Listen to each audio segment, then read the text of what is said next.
Buenas noches, profesor y compañeros. El día de hoy, junto con mi compañero Víctor, vamos a presentar el trabajo de investigación enfocado en la empresa Hermes Transportes Blindados SAC. Para comenzar, una breve introducción de qué es esta empresa. Hermes es una empresa peruana, líder en el transporte, custodia y procesamiento de efectivo y valores. Fue fundada en el año 1983 e inició sus operaciones en el año 1985. Hoy en día ofrece soluciones integrales de alta seguridad, no solamente para bancos, sino también para el sector público y privado. Entre los principales servicios se encuentra la administración y abastecimiento de cajeros automáticos, la logística documentaria y el procesamiento seguro de efectivo. A continuación tenemos la reseña histórica. A lo largo de esos años. Hermes ha tenido una evolución muy importante, ya que nace en los años 80, enfocado para el transporte blindado, pero en la década de los 90 se expande a nivel nacional e incorpora la gestión de cajeros y logística en canales, ¿no? En el 2018, perdón, en el 2008 da un salto estratégico al inaugurar su planta moderna en procesamiento de dinero. Más adelante, grupos de inversión internacional como The Cadbury Group asumieron participación clave en esta empresa, impulsando así a Hermes a la digitalización y desarrollo tecnológico como Hermes Case. Bien, tenemos la diapositiva de inversión en activos fijos intangibles. Pasando a las inversiones, hablemos primero de los activos intangibles. Estos representan la protección y el soporte operativo de la empresa. Aquí destacan los derechos de la marca que restauran la identidad de Hermes, los permisos de funcionamiento de cada sector regional, la implementación de sistemas de seguridad y el mantenimiento tecnológico, de equipos tecnológicos.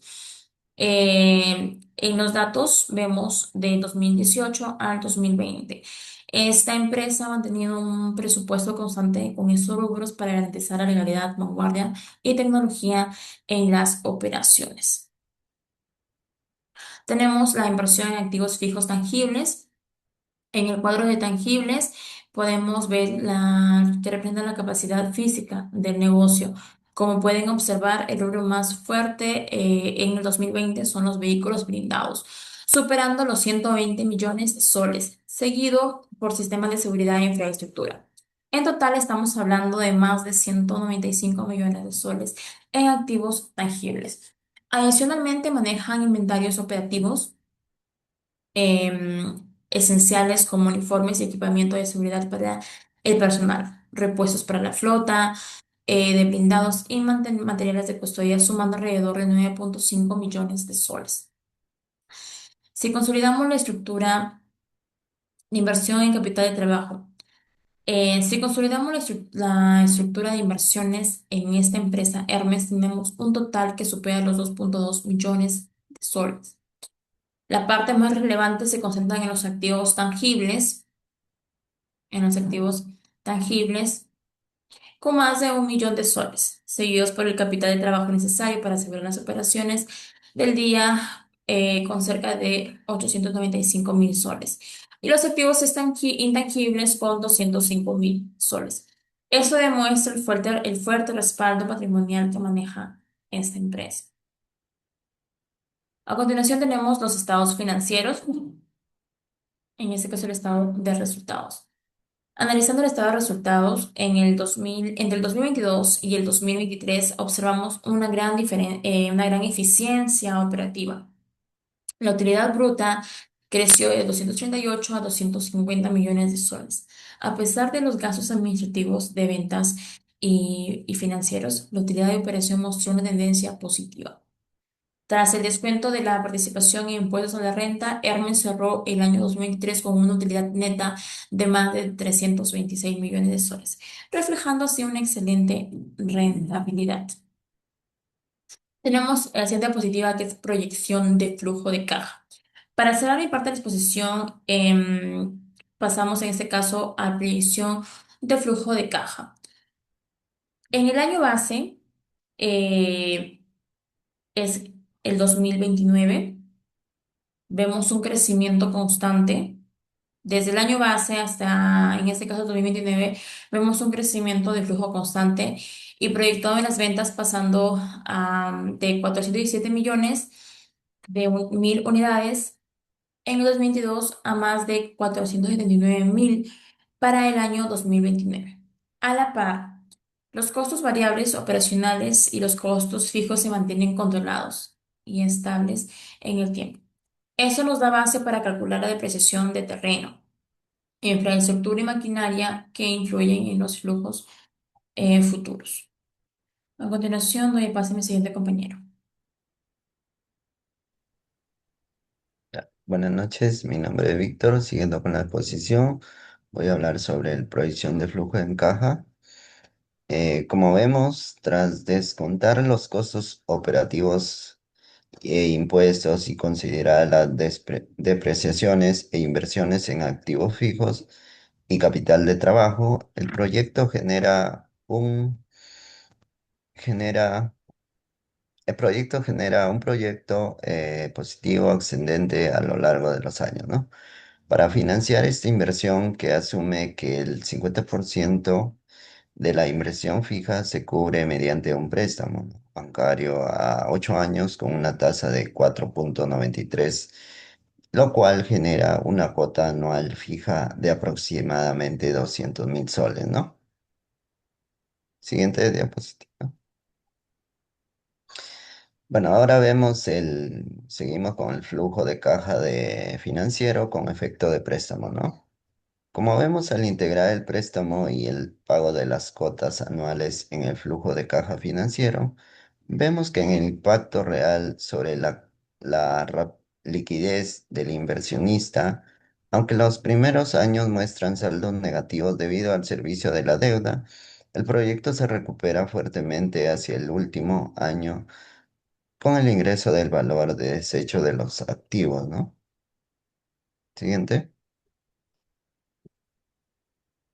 Ahora pasamos con la estructura del capital, ¿no? Analizamos cómo se financian los activos de Hermes.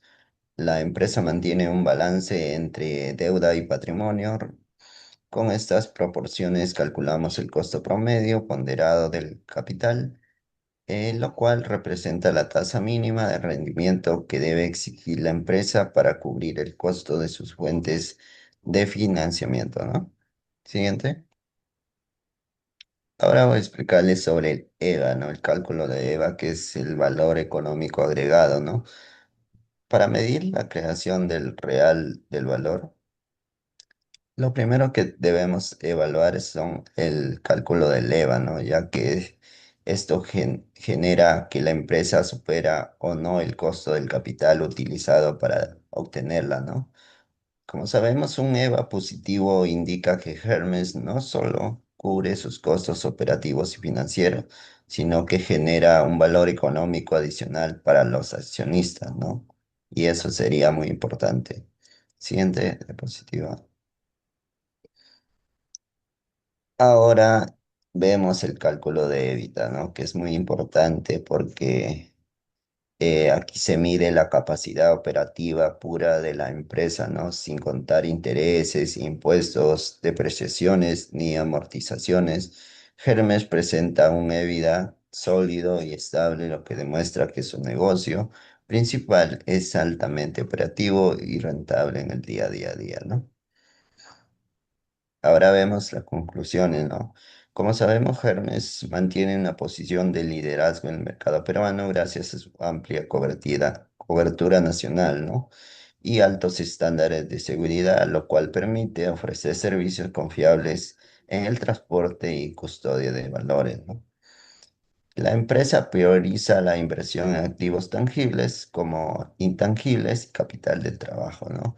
Lo cual fortalece una buena infraestructura, modernizando su tecnología y asegurando la continuidad de sus operaciones, ¿no?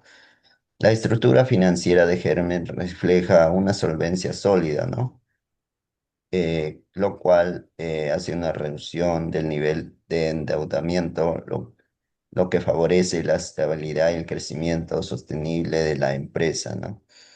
Aunque la empresa presenta un hábitat estable y una adecuada capacidad operativa, los resultados del BAN y el TIR muestran el proyecto de la inversión evaluado que no resulta financieramente viable bajo los supuestos planteados, por lo que sería necesario revisar las proyecciones y la estrategia de inversión, ¿no? Ahora, finalizando, vamos a dar unas cuatro recomendaciones, ¿no? Que serían muy importantes para la empresa Hermes, ya que una sería mantener una posición de liderazgo en el mercado peruano gracias a su amplia cobertura nacional, ¿no? La otra sería priorizar la inversión en activos tangibles, intangibles y capital del trabajo, fortaleciendo su infraestructura y su tecnología para la empresa, ¿no? Luego sería la estructura financiera que refleja una solvencia sólida con una mayor participación del patrimonio y una reducción del nivel de endeudamiento, ¿no? Y la última presenta un EBITDA estable y una adecuada capacidad operativa, ya que los resultados del BAN y el TIR muestran que el proyecto de inversión evaluado no resulta financieramente viable, ¿no? Siguiente. Eso ha sido todo. Muchas gracias por su atención. Gracias.